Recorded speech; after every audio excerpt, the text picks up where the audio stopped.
Well, I'm not sure how many people are in the chat yet, but they actually jumped the gun. They were like 7 minutes early, so I just rewound it, and we're gonna watch the whole thing.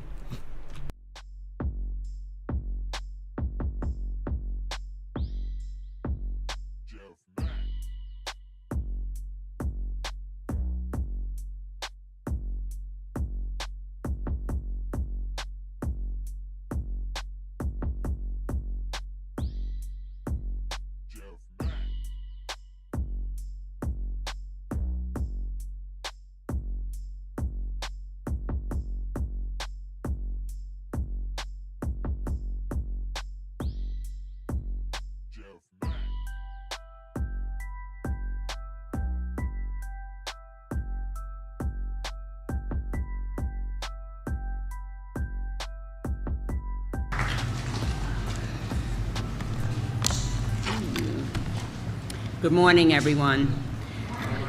President Biden, thank you so very much for being here today in beautiful Kankakee, Illinois. I also want to thank the O'Connors for having us here at your family farm. It's great for me to be back.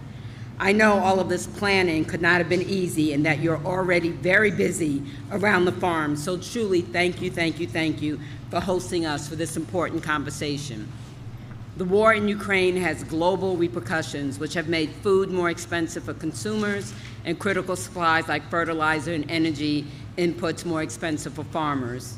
I've been working very closely with my colleagues to get the bipartisan America Competes Act through to President Biden's desk, including my Supply Chain Act provision to create an Office of Supply Chain Resiliency and Crisis Response within the Department of Commerce to monitor supply chains of critical goods and materials like those that are necessary to run this farm and to plan for future supply chain disruptions. We must ensure that we're doing everything we can to protect both our consumers and suppliers from future crises like the COVID-19 pandemic, which has caused so many headaches and cost so much money for our farmers. Throughout the 2nd Congressional District, I represent over 1,200 family farms, so it's very important to me that President Biden's administration continue working to reduce costs for farmers and to increase production of food and animals we grow here. The President's decision to tap into the Bill Emerson Humanitarian Trust will allow us to provide homegrown commodities like those produced here and across Kankakee to the world's hungry and help bolster our farms along the way. Thank you again to the O'Connor family for having us, and I look forward to hearing more about your work. And with that, I'd like to introduce Secretary Vilsack. Thank you.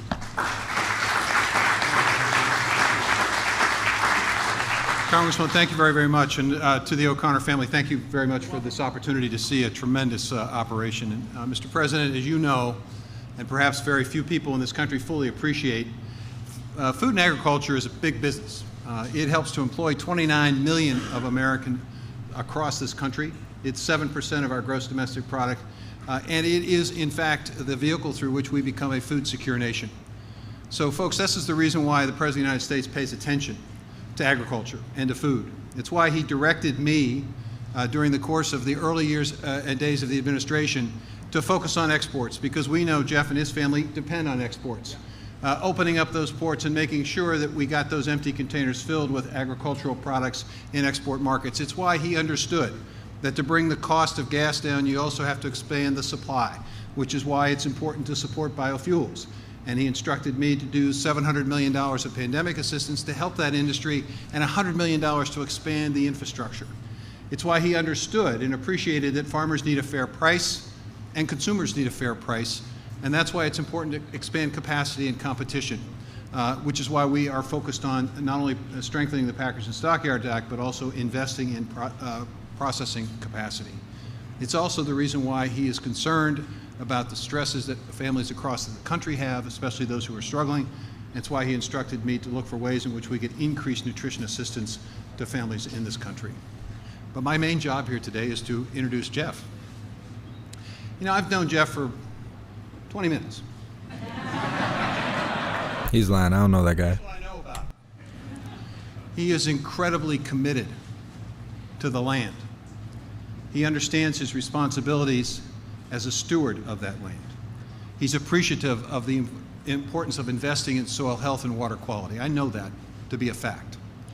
I know that he believes that Gina is a partner in this operation, because no farm family does it with a single farmer. It's an entire family operation. I know that he's committed to making sure that the next generation and the next generation and the next generation have that opportunity that he now enjoys. That's what I know about Jeff. He's committed to his family, he's committed to his community, and he's committed to his country, and he's extraordinarily proud of what farmers do here in this country, of feeding a food-secure nation, but also providing food all over the world. Not bad for 20 minutes. The reason I know this is because Jeff is a farmer. And when you say that Jeff is a farmer, it tells you not just who he is, but what he is. So it is my pleasure to introduce and use a very simple introduction. Jeff O'Connor, an American farmer.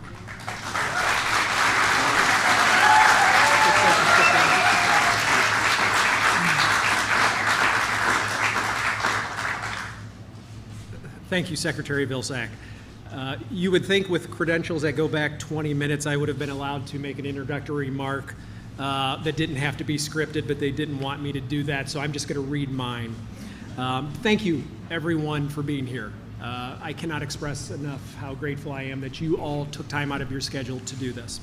I'm Jeff O'Connor. My wife, Gina, and I are pleased to welcome all of you to our farm.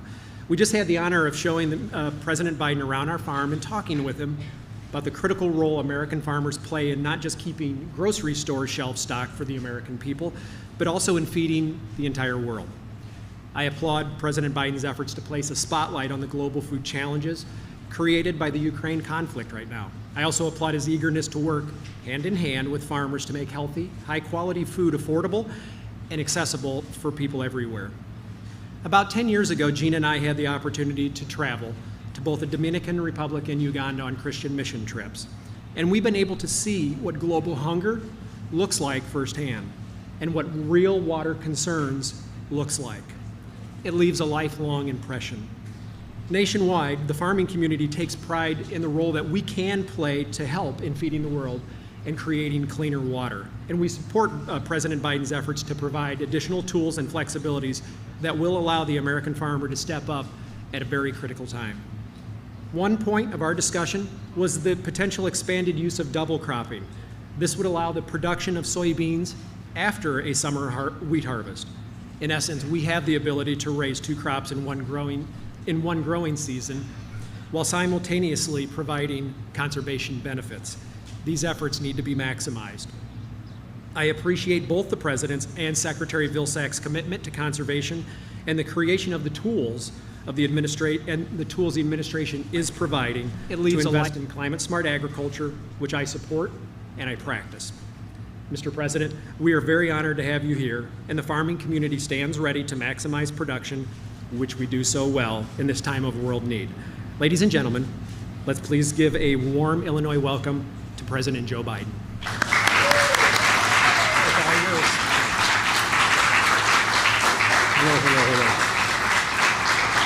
This one working? There you go.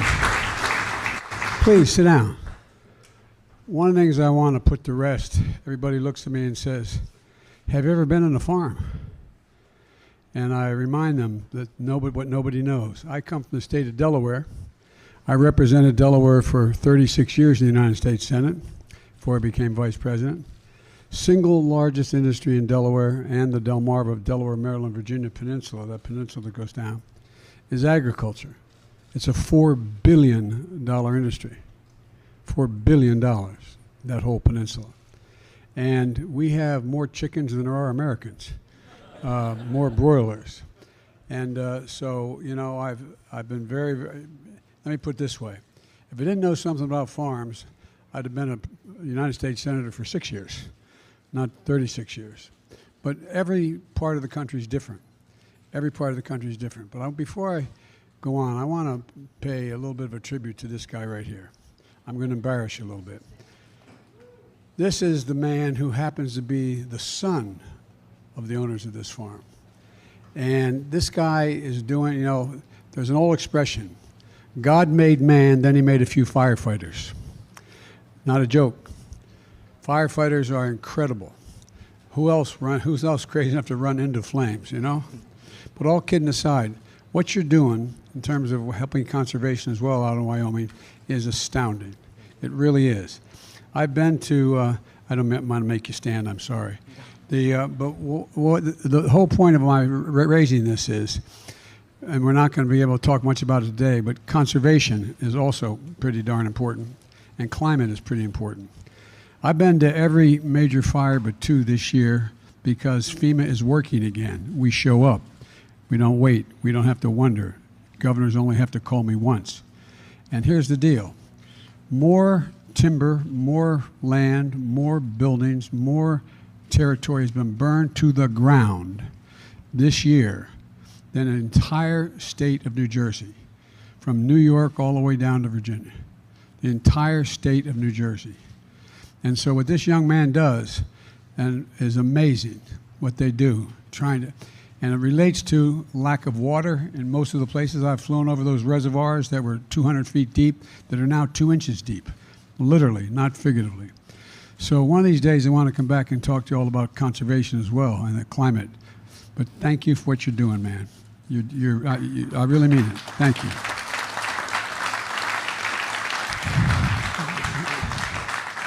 Folks, I know it's hot in here, so I'm not going to talk more than an hour and a half. Look, I want to make a few, I think, are fairly important points. First of all, I want to thank Jeff for that introduction and you, Gina, for your hospitality you've extended today. I joined Congressman Robin Kelly here, the real champion for working families and farmers, who represents this area. And I just do what she says. She sends a note to the White House, and I get it done.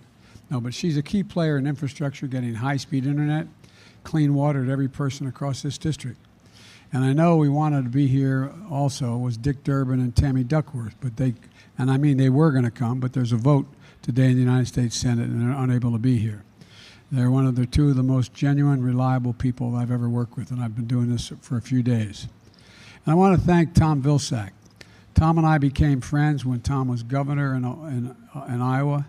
We traveled the state. Tom has forgotten more about farming than most people will ever learn.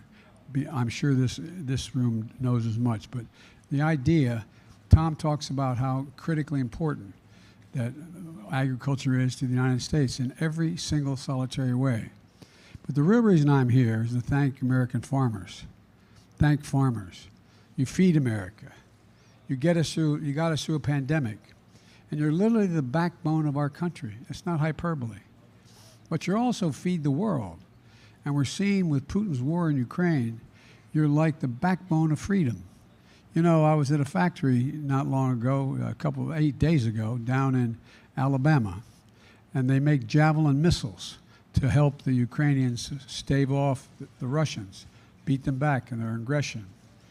And I pointed out that the proof point that America is the arsenal of democracy, that's what they are.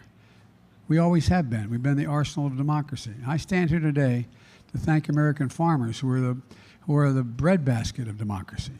You really are. You know, we talk about, you know, every investment banker could leave their job. If every farmer left, we'd all starve to death. You know, let's talk about what's important. All these jobs are important. But I just think about it. Right now, America's fighting on 2 fronts.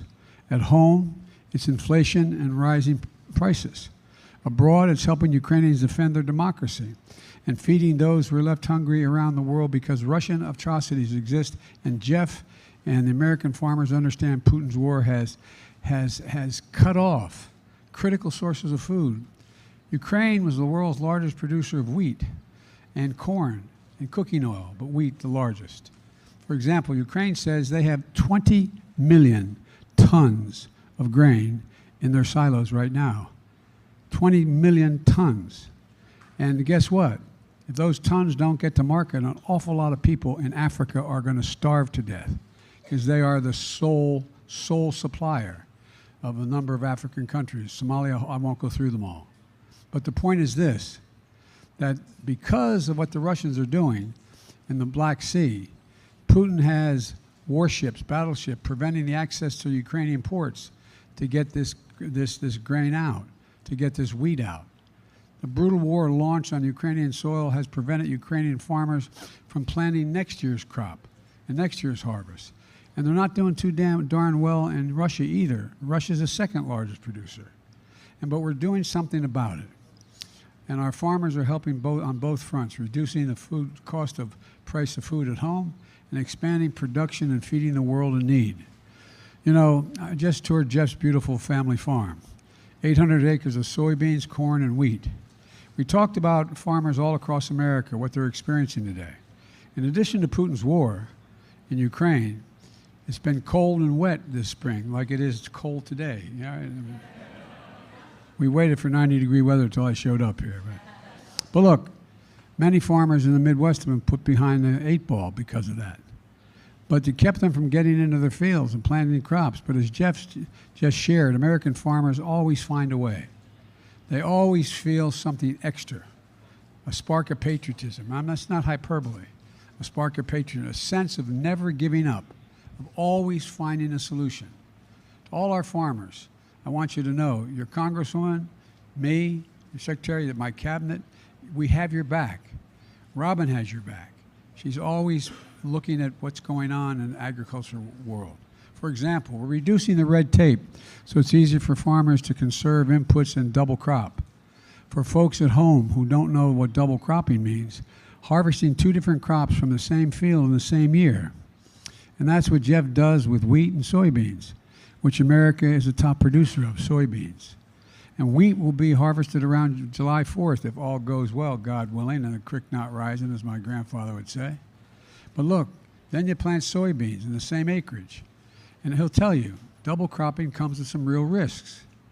Growing season for wheat is short, and if the weather conditions aren't ideal, or aren't at least good, or there are other disruptions, then the timing of everything is thrown off. But it's a risk we need to take.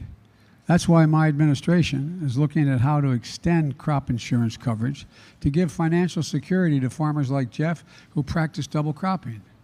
Secondly, I want to also, farmers worried about rising fertilizer costs and what is the content of the fertilizer.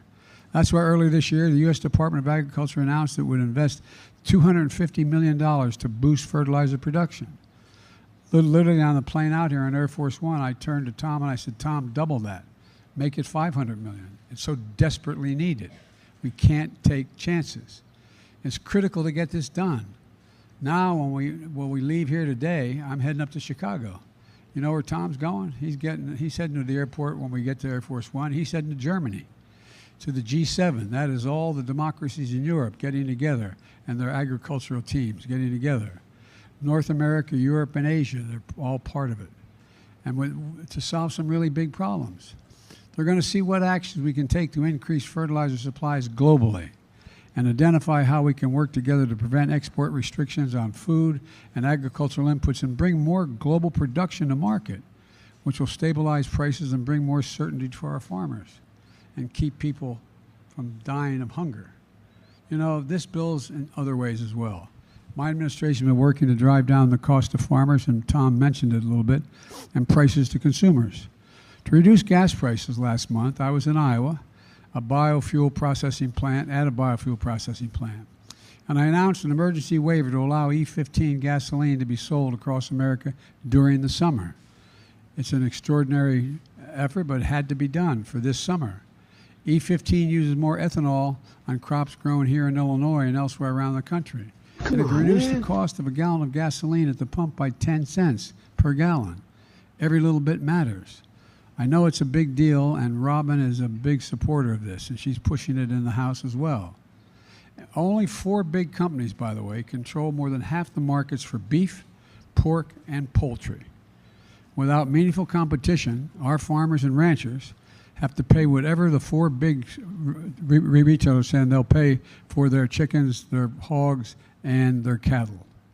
These big companies can use their position as middlemen to overcharge grocery stores and ultimately families. Just consider this. 50 years ago, ranchers got over 60 cents on every dollar spent to produce the beef they raise. Today, they get 39 cents. 50 years ago, hog farmers got 40 to 60 cents for each dollar the family spent raising that hog. Today, it's about 19 cents. And as a big companies made massive profits, the prices you see at the grocery stores have gone up, and the prices farmers receive has gone down. This reflects a market distorted by the lack of competition. So last year I signed, one of the first executive orders I signed was that the competition, to make competition more available and level the playing field. And though through the American Rescue Plan, we're investing about $1 billion to help smaller meat processors expand their capacity, give farmers, ranchers, and consumers more options, and at better prices. Look, I'm a capitalist, but capitalism without competition is not capitalism. It's exploitation. It's exploitation. Folks, we can make sure that American agriculture exports will make up for the gap in Ukrainian supplies. In fact, during my first year in office, American agriculture exports shattered all previous records. $177 billion last year alone. I remind people, my predecessor did not come close. By traveling in our, we have to keep investing in our farmers to reduce the cost, to reduce prices to consumers, and have the most productive, most efficient farmers in the world here in the United States. We've always combined generations of know-how with cutting-edge technology to feed us and the world. And I'm going to keep fighting for family farmers like Jeff so we can do what they do best.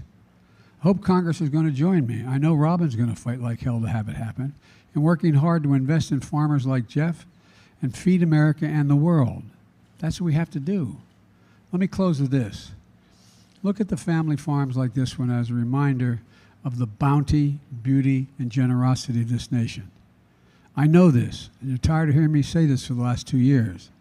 It's never, ever, I was in the Tibetan plateau with Xi Jinping. I traveled with him and spent more time with him than any other world leader has in China. And he said, he was talking about why America's a diminishing power. And I said, Mr. President, it's never been a good bet to bet against the American people. No one's ever won betting against the American people. And I said, and by the way, you asked, he went on and said, can you define America for me? Just me and a translator and him and a translator, simultaneous translation.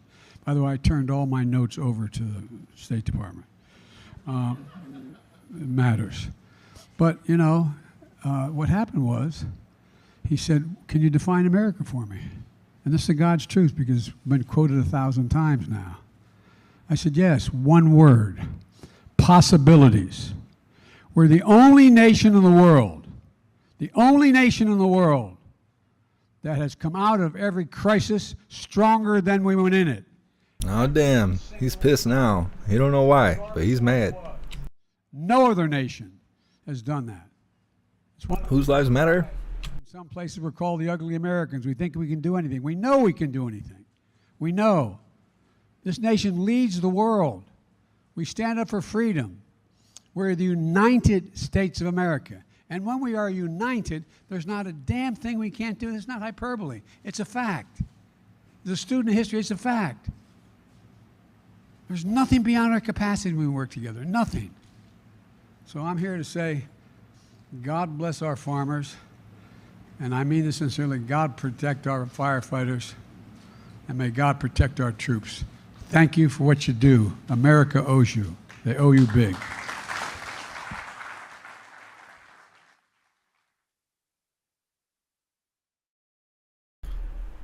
Him saying my name over and over again was making my scrotum real tight.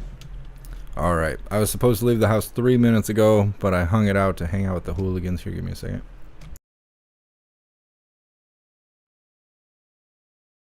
Ah, forgot my cool lights. Come on. Oh, there it is. Anyways, that's that from Old Man Walter, blaming others for his failures. Nothing new.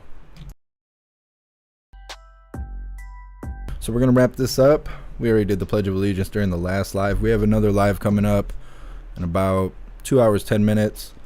They jumped the gun on this one. They were like 7 minutes early or whatever, so I had to restart it. So we were 7 minutes behind. But it is what it is. Either way, I will see you guys on the next live.